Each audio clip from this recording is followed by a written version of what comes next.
Assalamualaikum warahmatullahi wabarakatuh. Halo, apa kabar kalian semua? Semoga kalian dalam keadaan sehat. Sekarang kita masuk ke pelajaran tema 1, subtema 1 dengan muatan pelajaran bahasa Indonesia.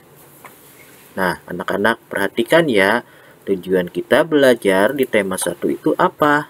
Yaitu kalian nanti memahami tentang keberagaman budaya dan mampu menyajikan gagasan pokok dan gagasan pendukung pada setiap paragraf.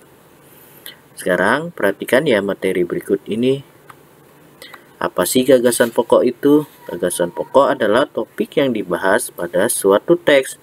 Gagasan pokok ditemukan pada kalimat utama yang terletak di bagian awal, di bagian akhir, dan di akhir paragraf. Gagasan pendukung apa? Yaitu uraian informasi tambahan pada suatu bacaan. Bagaimana sih cara menentukan gagasan pokok dan gagasan pendukung? Yang pertama, kalian baca teks dengan cermat. Yang kedua, kalian cermati kalimat pertama hingga kalimat terakhir pada setiap paragraf. Yang ketiga, temukan kalimat utama dan kalimat penjelas dalam suatu paragraf. Sekarang kita lihat yuk, kalimat utama yang mana sih? Kalimat utama yaitu yang berwarna coklat. Batik merupakan kain tradisional Indonesia, itu disebut dengan kalimat utama. Lalu, kalimat penjelas yang mana? Yang berwarna biru. Kain batik dihasilkan dengan cara dilukis atau dicetak menggunakan malam lilin yang dipanaskan. Kain batik berasal dari Pulau Jawa. Seiring perkembangan waktu, batik tidak hanya ada di Pulau Jawa. Beberapa daerah di luar Pulau Jawa juga menggunakan batik sebagai pakaian tradisional. Misalnya batik Bali. Yang warna biru, ingat ya, itu termasuk kalimat penjelas. Lalu kita perhatikan kembali. Nah, sekarang gagasan pokok mana? Gagasan pokok yaitu yang berwarna coklat. Batik merupakan kain tradisional Indonesia. Lalu kalau misalnya kalian ada menemukan soal seperti ini, diingat ya gagasan pokoknya yang berwarna coklat. Lalu sekarang kita lihat gagasan pendukung yang mana? Yaitu kalimat pendukung ke-1. Yang pertama yaitu cara membuat kain batik. Jadi kalian lihat langsung kalimat pendukungnya apa? Menjelaskan tentang cara membuat kain batik. Yang kedua apa? Menjelaskan tempat asal kain batik. Lihat ya kalimat pendukung keduanya. Lalu kalimat pendukung ketiga dan keempat yaitu persebaran kain batik. Perhatikan ya kalimat berikut dan teks bacaan tersebut. Nah sekarang kalian buka buku paketnya. Halaman pertama. Pawai budaya. Kita sama-sama baca yuk. Pawai budaya sangat menarik bagi warga Kampung Babakan.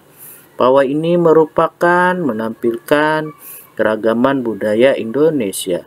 Udin dan teman-teman tidak pernah bosan menanti rombongan pawai lewat. Tahun ini beberapa datang ke alun-alun untuk apa? Melihat pawai tersebut. Kakek Udin pun terlihat sabar menanti. Terdengar suara gendang dan menandakan rombongan pawai semakin dekat. Lihat sekarang halaman 3. Apa yang dibicarakan sih di paragraf pertama? Yaitu pawai budaya sangat menarik bagi warga Kampung Babakan. Jadi pawai budaya diadakan di Kampung Babakan. Itu yang dibicarakan di paragraf pertama. Halaman 3. Lalu halaman 4-nya kalian menentukan gagasan pokok. Gagasan pokoknya ada berapa? Yaitu gagasan pokoknya ada 1. Dari paragraf ketiga ada 1 gagasan pokok dan 3 gagasan pendukung. Gagasan pokoknya apa? Budaya Bali terkenal karena bunyi musiknya yang berbeda. Lalu apa selanjutnya? Nyaring bunyinya ketika kedua keping ini dipadukan. Yang selanjutnya alat ini berbentuk seperti 2 keping simbal yang terbuat dari logam. Yang selanjutnya rombongan dari Bali membunyikan alat musik daerahnya cengceng namanya.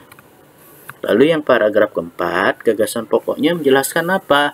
Tentang rombongan dari Bali diikuti oleh rombongan dari Toraja. Itu gagasan pokoknya. Lalu gagasan pendukungnya kita hitung yuk. Ada berapa? Gagasan pendukungnya ada 1, 2, 3, 4, 5, 6. Jadi gagasan pendukungnya ada 6 kalimat. Nah, sekarang kita lanjut yuk paragraf kelima. Ya, paragraf kelima halaman 6, gagasan pokoknya apa? Gagasan pokoknya benar kata Ibu Udin, kebudayaan Indonesia memang sangat beragam, kaya dan mengagumkan. Gagasan pendukungnya coba kalian lihat di sini ada 3. 1, 2, 3. Nah, selanjutnya yaitu tuliskan kembali gagasan pendukung dari paragraf 3, 4, dan 5 di dalam kolom yang tersedia. Kalian buka ya halaman 7, lalu kamu tulis di buku tulis kalian.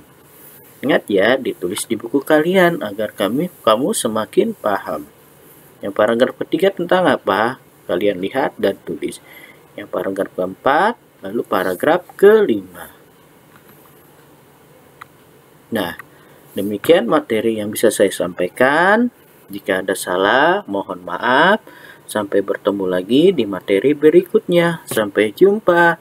Assalamualaikum warahmatullahi wabarakatuh.